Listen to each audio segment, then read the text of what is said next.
Bill,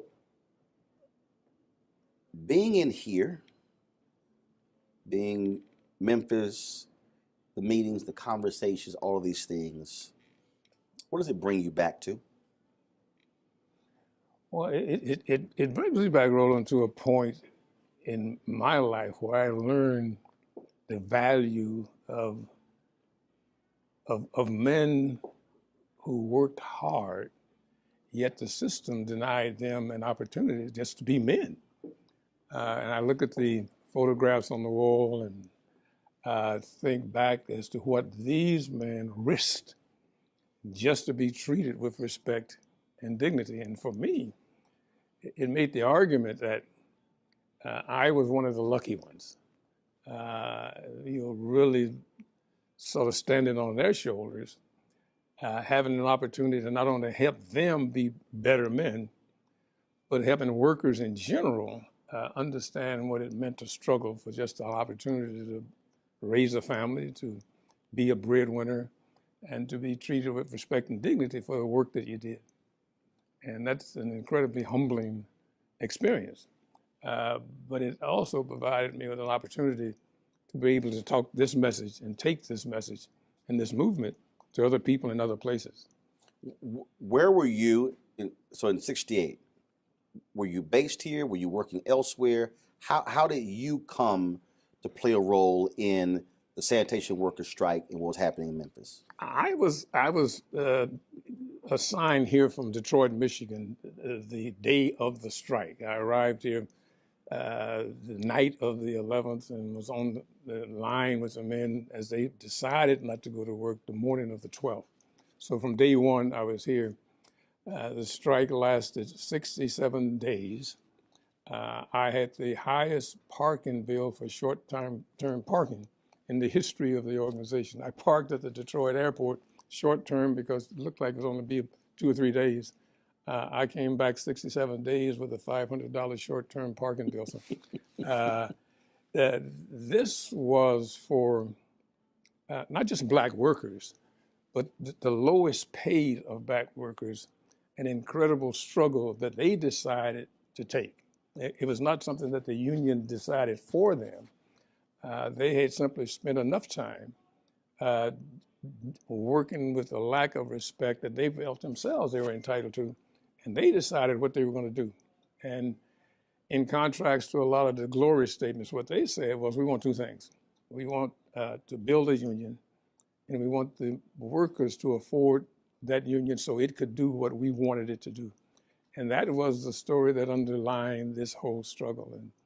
And for myself and other staff people, we learned a valuable lesson from them. I cherish the time I had to work with these men and respect them as men, which was a part of their struggle.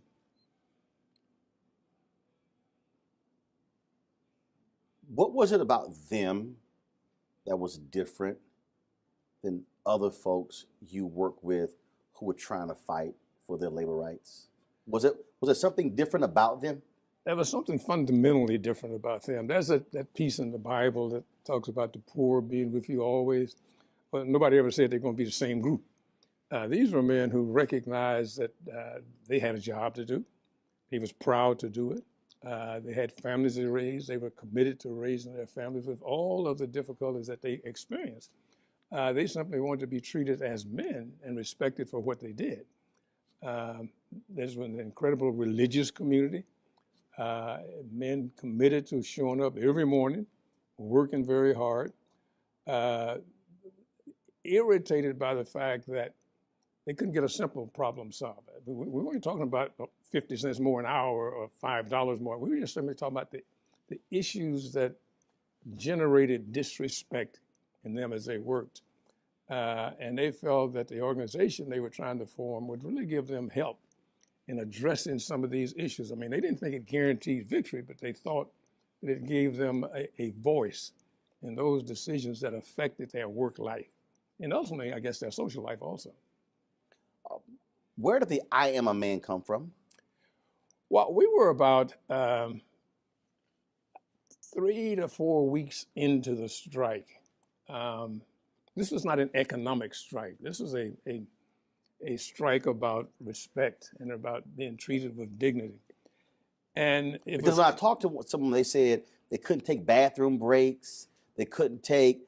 It was several things they talked about. They had nothing. That wasn't about money. No, they couldn't wash up. At the end of the day, they had to go home just like they had worked all day.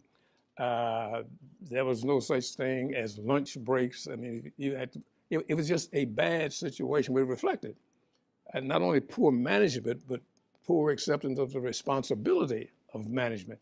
And these men were paying the price for those who supervised them, lacking either in commitment or sensitivity. And we tried to think through what is it that would reflect not only their commitment to this, but what is it that motivated them. There was a white pastor of the church, Claiborne Temple, a young fellow by the name of Malcolm Blackburn. After one of the real difficult days, he and I were tasked with trying to come up with some slogan that would symbolize this. So many of the pastors, so many of the community leaders had talked about the difficulties that these men work with once they themselves learn. And so we took some of their speeches, some of their slogans, some of their comments, and we just put a whole lot of words on the table to try and see what we could come up with that would be simple and short. So after maybe 2 hours worth of working with it, we came up with the slogan, "I am a man." And it sort of reflected what we thought their commitment to this struggle was. They simply wanted to be treated as men. And, you know, across the South, you could go from boy to uncle to grandpa without ever landing on the position of man. And so when we put that on a sign, we had a march scheduled for the next day. We came up with that sign the night. The sign was printed in the print shop of the AME church. So when men saw them the next morning, folks were running, "I want a sign like that.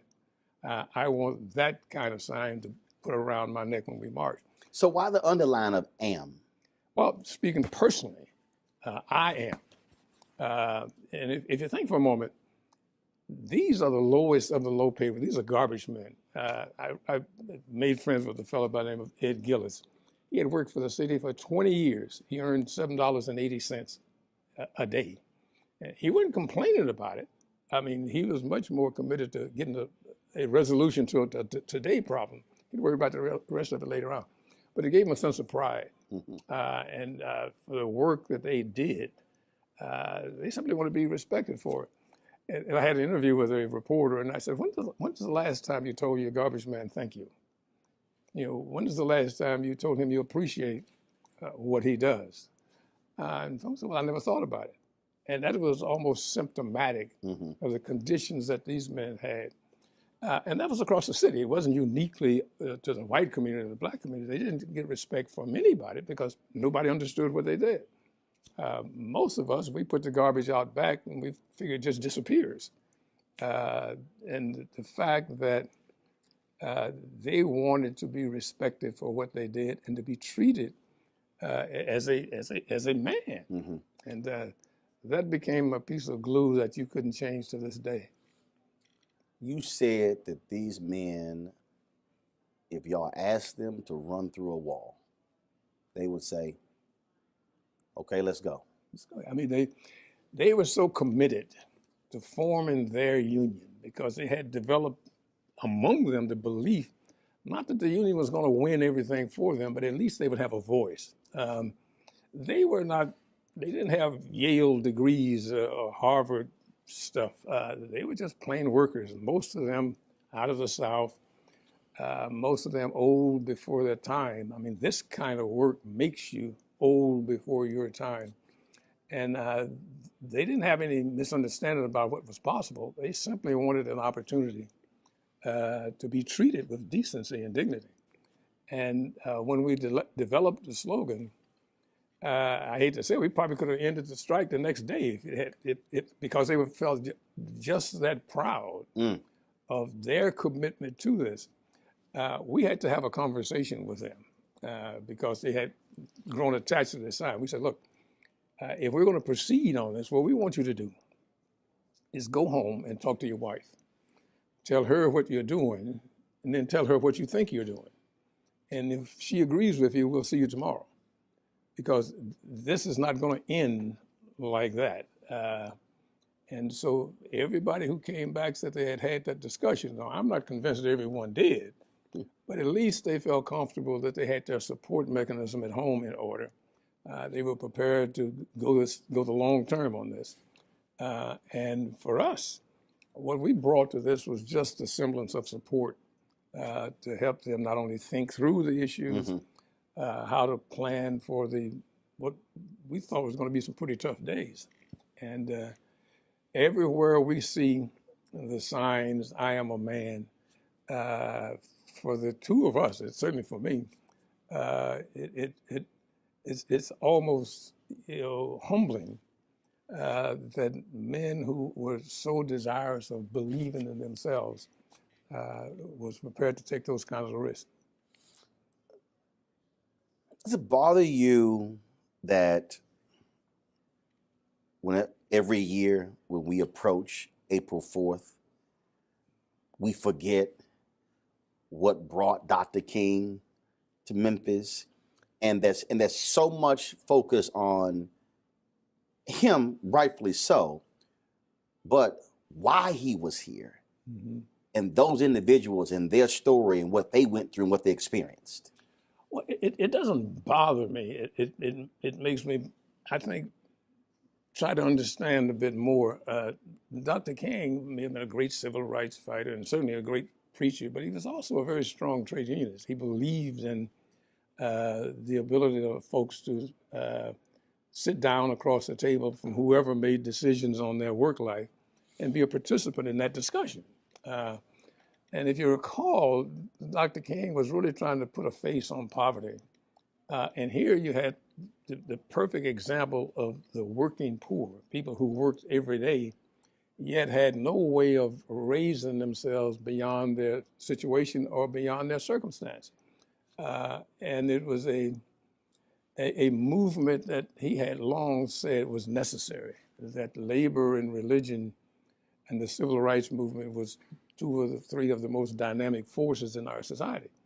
And here you had men who as I said, they didn't graduate from Harvard, they graduated from the streets of hard times, but they recognized that their life could be improved if they had an opportunity to have an instrument to work for them and to speak for them. The mayor here says, well, you know, when the strike got underway, I believe in the men out that they can come and see me anytime. Well, you visualize a sanitation worker walking into the mayor's office to have a conversation about him, about his conditions of employment. It's silly. So they knew that unless they organized something that had the financial underpinning to speak for them, they were destined for a hard time. But they said, this is the time that we're going to do it. And I never regretted it. I can't help but wonder sometimes whether at least decisions that I helped them make or recommendations that I made to them could have been different. But Dr. King was committed to this work long before he came to Memphis. And the irony being that Memphis and the strike was in progress when Dr. King discovered what was taking place here. He was in Marks, Mississippi, I think, doing a rally on behalf of working poor there, and discovered Memphis. And his identification with it was important to the rest of the movement. But the two forces that he knew were strong came together in Memphis. I'm gonna come back to him coming here, your conversations, your experiences, and certainly his assassination. But why, what was it? Why have you committed your life to the unions and to trade unionists and to the working man and woman?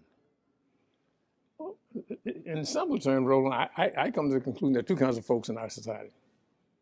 There's the powerful and there's the powerless. And you can generally tell which group you're in. When you analyze it, you know, powerful people have things done for them. Powerless people have things done to them. And what's the difference? The difference is they're not the institutions, the mechanisms, the leverage in our community and among our workers to signal to the power brokers that these are people who need respect and looking out for. Across the South, the burden of the power structure keeping these institutions out of the hands of people who need them. And you can see it wherever you go. I mean, you can spot a low-wage neighborhood when you drive through it. And the reason it's low wage is because they have no way of gaining better wages, better benefits, social power, political power. And those are the things I think a trade union brings to workers in any setting that they work in. If you look at our nation as a whole or the world as a whole, those people who have access to political power, to social leverage, to better conditions, have trade unions.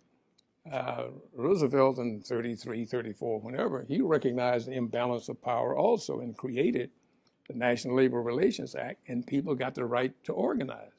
But even in his wisdom, he left a lot of people out. And the fact that he left a lot of people out, we're paying for some of that today. Workers who have high skills, who have access to training and preparation, life may be difficult for them, but it's not impossible. For workers like sanitation workers who have no opportunity to organize, no opportunity to be represented, no opportunities or the skills to appear before a commission or a board and tell their story, they have nothing. And my commitment to trade unionism is because it doesn't do things for them, but it creates space where they can help themselves do things. And I think for me, the satisfaction comes from helping workers like this use their latent power to change their conditions, or to help workers across South Africa recognize that you can alter history by coming together and applying basic principles that even powerful people use. That is, you can use your strength to alter your conditions. Prior to him coming to Memphis, had you known Dr. King, talked to him, met with him? I had met with him once, had talked with him once, and we were discussing the same thing we're discussing now. How do we change the condition of the working poor? You've got millions of people who work in hospitals. They get sick, they can't even get into bed that they make up. We had talked once about a program in Chicago where hundreds of thousands of hospital workers, primarily black and brown, worked in the hospitals, yet they had no way to alter their situation. And when I say alter their situation, is if you're earning average $1.35 an hour, I mean, you're not going to have a great life. You may survive. So what our discussion was is how do you merge, the civil rights movement and the trade union movement, and interject the religious community and talk about their moral responsibility to help these people, move towards a better life. And in Chicago, Dr. King ultimately created an organization called HELP, Hospital Employees Labor Project. And it helped them change their circumstance. And we weren't reinventing the wheel. We were doing what workers years and years ago did, whether it's mine workers or machinists or what have you did, to alter that situation. Now, we were also not misled that the trade union movement is no utopia. It has its shortcomings like everything else, but if it gave us an opportunity to get engaged, to get involved, to move up through the ranks of organized labor to the positions of power, that you could think through how to and where to bring organizational strength to organized workers. That was it, simple. And I became wedded to that idea. So I talked to Reverend Jim Lawson, and he said that the group decided we need to reach out to Dr. King and bring him in. He said he was tasked with making that call. Right. What was the reaction of these regular, ordinary men once y'all told them he's coming? You couldn't believe it. I mean, there was such a not only love for, respect for, but appreciation of the fact that Dr. King would identify with their struggle. And whether or not he talked about their specific situation, but just his moral authority and moral leadership would deliver a message to those who they believed held the power over their lives. And that went beyond just Memphis. Dr. King brought press no matter where he went, brought media, and the belief that if you can get the story of these strikers outside of Memphis, then perhaps other people would become sensitive to what they did. These were men who came up from the Delta, from West Memphis, or from Arkansas, who had worked a lifetime without any respect whatsoever. Like I said, this was not an economic strike. They simply wanted to find a way to resolve problems they had every day. We had a situation, Roland, where if the weather went bad, black workers in these areas were sent home. Everybody else stayed at work. If the sun came out and it stopped raining, they got paid. These guys lost a day's pay. You lose a day's pay and you make $7.80. That's a major setback. Mm-hmm. And so the question is fairness. The question of the city being sensitive to the work that they did. And it wasn't just for them as black workers, this was for all workers. And if Dr. King could help them get that message out, if he could talk to a broader audience, they saw that as a plus. What was it like? First of all, you clearly heard about him, heard about how he could sit in a room and listen to that side and listen to that side and listen to that side and then listen to that side, and then sum everybody's arguments up and then say, we're going here. What was it like to witness him in those meetings discussing tactics and what we should do next? Well, the thing that Dr. King had was this incredible respect from everyone. There may be disagreements, but it was a respect of his beliefs in the right thing to do. And so even among those of us here who were trying to think on a day-to-day basis strategies, there were disagreements. But in the end, you'd say, well, Doc, what do you think? And whether it's coming from the SCLC staff or coming from the local leadership through the organization Community on the March for Equality, or coming from the union. These are three different entities with three different levels of interest. Mm-hmm.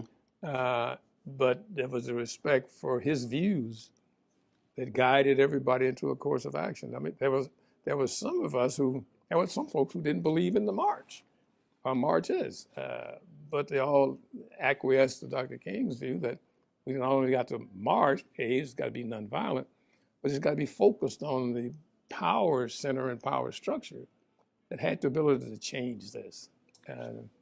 We had a mayor who had just got elected with no obligation to the African American community for anything, totally insensitive to the needs of the community, and absolutely outraged at the fact that the black workforce would raise the question with him of changing the process to accommodate to them and give them representation.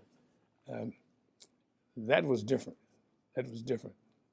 You had the march that he led. It ends in violence.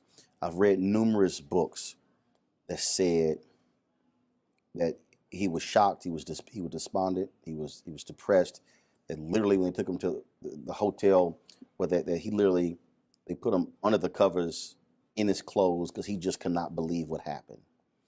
And I talked to Janella Clayton and others, and they talked about just this tremendous strain and stress that was on him and his body in that last year.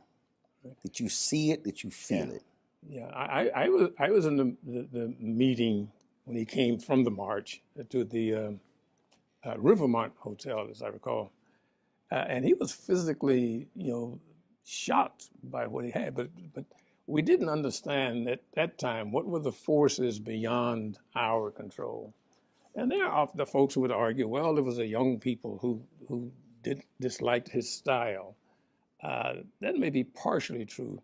But what we had were provocateurs whose mission it was to not only diminish his image in the eyes of the nation, but to disrupt this march in a way where the strike itself would be damaged, the demonstration of his lack of control and influence, and challenging the level of influence that the local community had in terms of moving towards a solution. And that's what happened, because all the press the next day, national media, oh my God, he's lost it. He can't control. He's no longer relevant or important. Right. And you had members of Congress speaking in Congress at his absence of influence any longer in demonstration to affect public policy. And he was troubled by that. He was troubled by that. It was just a short while after that, maybe 6, 8 months after the strike ended, Senator Frank Church held a set of initially unrelated hearings. When we learned about some of the influences that were put to play in the strike right here in Memphis. And it's interesting reading. And the men were more determined than ever to continue their struggle. I believe that was on about the 28th of March. And what went unnoticed, young fellow, 16-year-old, killed by the Memphis police, unrelated to the strike, but included with the strike issues. These were really very difficult times. And the men began to understand that their struggle was a part of a much larger struggle. I've heard the 43-minute and 16-second speech he gave April 3rd, Mason Temple. If I'm correct, he shouted you out in that speech. You were there. Yes. From your perspective, describe that night, that experience. It is, that was probably one of the worst nights. Weather-wise, emotions were high. Dr. King was tired, a little bit beaten up. And he really did not want to speak that night. Ralph Abernathy was the so-called principal speaker. And Ralph gave a tremendous presentation, but people wanted to hear Dr. King. And they charged somebody with going and getting Dr. King. I think he was trying to rest, but he got up and came over. And he gave what has come to be known as the mountaintop speech. And you know, you could tell, at least you could assess that he was tired. But he saw the crowd that night. He saw the recognized need for him to say something to these people. He must have had 18, 20,000 people. The church was at Mason Temple. And he summoned up all of his preaching skills and his analytical skills to talk about the conditions that were in front of us. And, you know, I mean, it was just an unbelievable night. And I personally, we will not forget it. It was one of the high points of listening to social and political rhetoric. It was just a tremendous presentation. And people went out of the church ready to march, you know, on April 5th. You know, I mean, and I think they probably would have marched through brick walls and anything else, but it was a motivating speech preparing them for the march that was going to take place. Were you surprised at how focused he was on economics in that speech? Because he talked about boycotts. He talked about redistributing the pain. He talked about how SCLC put money in a black bank. He talked about, I mean, again, what frustrates me is most people have heard the last 3 minutes of that speech. But to hear the totality of this 43-minute speech, where he has a laser-like focus on economics as the future pathway for African Americans. No question about it. What he had concluded, that there's a power system that perpetuates itself and keeps people in these conditions. And he talked about, as you said, all of the ways in which you force that system to become engaged in relieving the problems and pressures on the working poor. And as you say, he's talked about the boycotts and the movement of money and the deposits of money and all the ways in which you can put pressure on the system to force it to become engaged in relieving the problems. It was one of the, I think, more dramatic speeches I've ever heard. It also had a sense of, well, at least Dr. King gave the impression that he was weary. He talked about his almost, death in New York from this lady who stabbed. And he talked about a lot of those kinds of things. And then as he began to wrap the speech up, and I think he was talking to the people who had urged him to come over, and he was maybe reluctant at first when he talked about the man who was injured along Jericho Road, and the fact that other people stopped by and asked the question, should I stop? Should I keep going? And he said for him, the question was, what will happen to them if I do not stop? And it pulled all of these things together and reminded some of us of why this struggle was taking place. Because this was not a normal kind of strike that trade unions or community movements identified with. And we certainly thought clearly that we're here until the end. I mean, you cannot walk away from this. You can't sidestep it. And he made all of that clear in his speech. And I for one, think that Dr. King had finally I shouldn't say finally, but had identified some of the root problems and root causes of problems that perpetuated the poor, where you had a situation where incredible wealth and incredible poverty lived side by side, with no embarrassment from the rich. And he saw the working poor as the future work because it involved the economic struggle that he had begun to think seriously about. April 4th. What were you doing that day? What was the day like? Oh, yeah. Every day was a day of mobilization.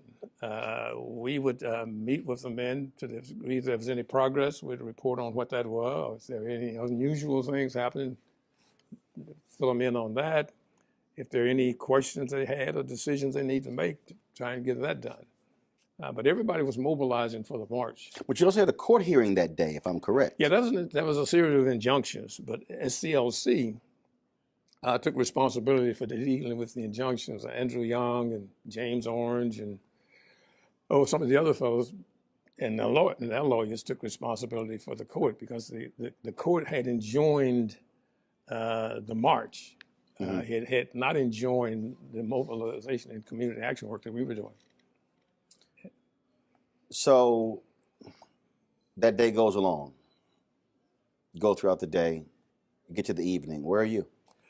I'm at the headquarters building of what was called then the minimum salary building of the AME Church, which is a building next door to where our mobilizing headquarters were, which was Cleveland Temple. In the evening, I lose track of the time, but the word came over the radio that Dr. King had been shot on the balcony at the Lorraine Motel.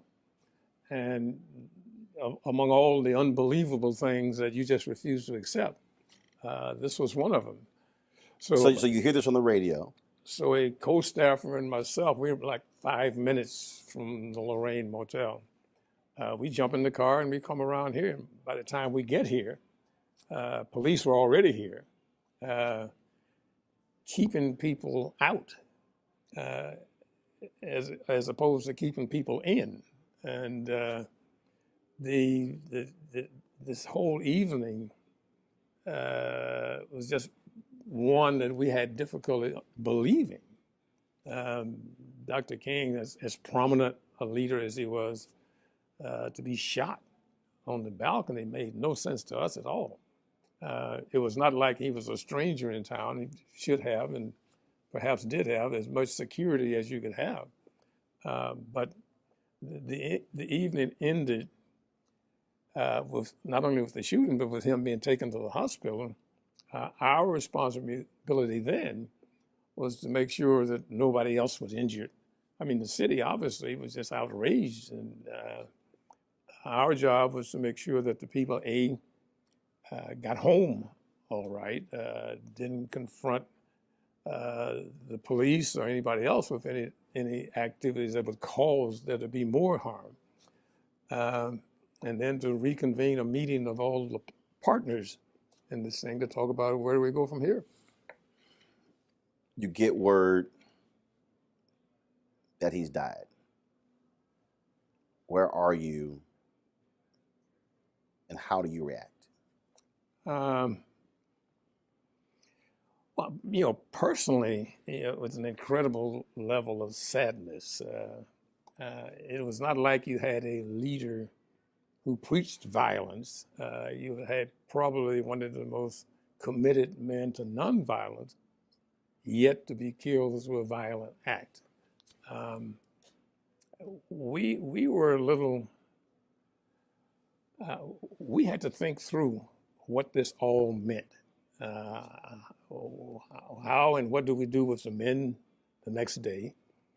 How do we handle the notification across the country as to what was taking place in Memphis, and at least whatever advice we were going to give to other folks, how they should react. And clearly, the country was beginning to go up in smoke. The anger that was across their major urban areas was just incredible. I interviewed Reverend Jim Lawson, and he said the next day he went to work. He said, we literally did not have time to stop. And he said it wasn't until either July or August that the grief hit him. He said, but literally, he was completely in work mode. Well, I think that's typical of everybody, and certainly Jim, who was such a major part of this. We had 1,300 men, 1,300 families, who knows how many children that were a part of all this. We had a community by now that was totally mobilized in support of them. There needed to be direction given. There needed to be a conversation with the leaders. There needed to be addressing the young people, many of whom had become reluctant supporters of the strike, but they were supporters. We had to at least make sure that no one gave reason for added violence against any community members. And to try as best as we could to prepare for what ultimately became a major march on behalf of Dr. King himself. And we were getting deluged with calls from all over the country of people who really want to know, is it real, is it true, is it, et cetera. I distinctly remember a call from Byatt Rustin, who was on a radio show in Westchester County someplace, where people were equally upset. And I think Byatt mentioned on the radio, if you want to do something to help people in Memphis, send $1. And the outpouring of concern and support, in a day or so, we felt down here where there was duffel bags, army duffel bags filled with dollar bills that people were so impacted by this. But as Jim said, we didn't have time to stop. We almost went from his death mode to mobilizing for this major march that we got committed to. I believe we had 40 or 45,000 people show up for that march. We had to deal with what was going to take place in Atlanta. And to their credit, the men, while they regretted and was suddenly upset by Dr. King's assassination, they remained committed to their goal. And they organized themselves. They made their own decisions about how they would respond on a city basis. I can remember we were a little concerned about whether or not we wanted to take the marches back downtown. A minister here in town, whose name may be lost in all the history, Reverend Henry Starks, who took just personal responsibility for organizing and mobilizing the march to dramatize to the business community and certainly to the city leadership that these men were committed to this. And I think we wanted to take a day off, but the men asked us, aren't we going back downtown? Aren't we going to march today? And for those of us who were staff, we had to really not only pick ourselves up, but to try and understand that, this was a tragedy that happened in the course of a major movement, and understand that Dr. King was certainly aware of the risk, but he is also committed to the movement. Just a couple more questions. We were out there today, the wreath laying ceremony, and you heard these men say that here they are 50 years later, still fighting for rights and respect.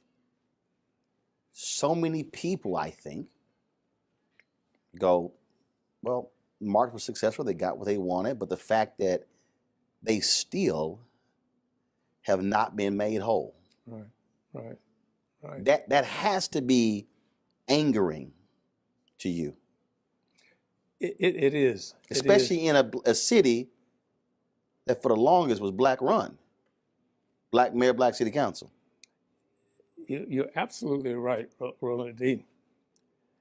The fact that there is not a pro-worker environment, there's not a belief that workers have a right to participate in those decisions that affect their work life, which would give them the right to sit across the table and negotiate safety procedures, promotional opportunities, grievance procedures, retirement, vacation, sick leave. While these workers have much of that, they don't have the clear-cut right to do that. And even if they achieve it, one stroke of the pen can take it away or threaten its existence. We've got a responsibility, we in this context, I mean the union, trade union leadership, to develop leaders and procedures that carry on across the years. Generations. What these men did, and I really appreciate the action that President Obama took. He put them as a group into the Labor Hall of Fame because while many of them would never realize the benefits from the struggle, it laid the foundation for those who come after them to benefit. The proudest, well, I shouldn't assess for them, but I've been told by one of them the proudest moment they had was to have been told by President Obama that what they did was a part of the foundation for his being the President of the United States. And whether it's Memphis or Toledo or wherever, where men are denied the right to struggle for a better life, what you've got is a boiling pot ready to boil over. I mean, anyone should be entitled to the opportunity to speak for themselves or have someone speak for them. Yeah. I look across the room and I see a picture of the mayor of the time, as a city at that time, a fellow by the name of Henry Loeb, who just had no idea what the city was moving towards. And I would say that the strike and the conditions to resolve the strike were met twice before the assassination, based on what the men were asking for and what the city, through the city attorney, was prepared to accept were met a half hour after we met in the mayor's office. The mayor assigned his city attorney and his deputy city attorney to get with us and just sit down and put something on paper. We put it on paper, it met our needs, met their needs, and gave it to the mayor, and he went berserk. I won't sit with these people and discuss their situation. I am the mayor of Memphis, Tennessee. I'm prepared to take the shirt off my back and give to them. They never understood that what they'd like to do is buy their own shirt. So we settled a strike twice. And the tragic loss, in spite of the fact that conditions were met, is what troubles you more than anything. And young people who are now a part of the process should know the history of what these men did to change the situation here in Memphis, not just in the workforce, but to educate them around their responsibility to continue, not just to struggle on behalf of themselves, but for their community. And Memphis ought to be a better place. Last question. Next to last question. We're in a period where labor participation is at its lowest. For African Americans, there's tremendous benefit to being in unions. Yet, for the last 30 or 40 years, Republicans or conservatives have been very successful at basically turning the word union into a vulgar name. Mm. How do you feel when even you hear younger folks when they hear union? Ooh, I want to hear that. Horrible idea. Unions are terrible. Unions are bad. They're obscene. Last thing I want is somebody controlling my money. Mm-hmm. I think one of the areas where organized labor has not done a good job is to talking about the role of organized labor in a democratic society. Many workers come into the workplace and the conditions that exist right now, benefits and et cetera, folks assume the employer gave them that out of their kindness, they decided that they needed 3 weeks vacation or what have you, without knowing how you got to that point. So we have an obligation to talk to people, not describing the employer on a constant basis as an adversary, but talking about them and our role in a contested environment where the union is fighting for the needs of not just those people who are members, but for society as a whole. And that the union's role in that is to be doing the ongoing work and thinking through the needs of workers and families, to thinking about the programs and policies that make for a better, more fair, and more equitable society. And if the argument is all about whether or not you're going to get a nickel more an hour, we're never going to win that argument. Now, in the context of what we should do with regards to building power with employers, historically, we've been in a situation where we're organizing one member at a time. And the opposition has been able to define us as counterproductive, as opposition, as obstinate. And we have not defined ourselves as well as we should. Mm-hmm. It was really not the employer who gave us retirement pay. It was not the employer who gave us sick leave. And we have to develop our own narrative for making people understand how this came about. I think in terms of organizing, we've got to approach organizational work differently, I think, than we have in the past. We have to organize to build power, not organize for one more member. We talked earlier about, Lech Walesa and the Polish workers. Mm-hmm. They were organizing around issues of political freedom and social justice. That's where I think our struggles are. I mean, the new workforce of the future are young people, they're immigrants, they're women, they're African Americans.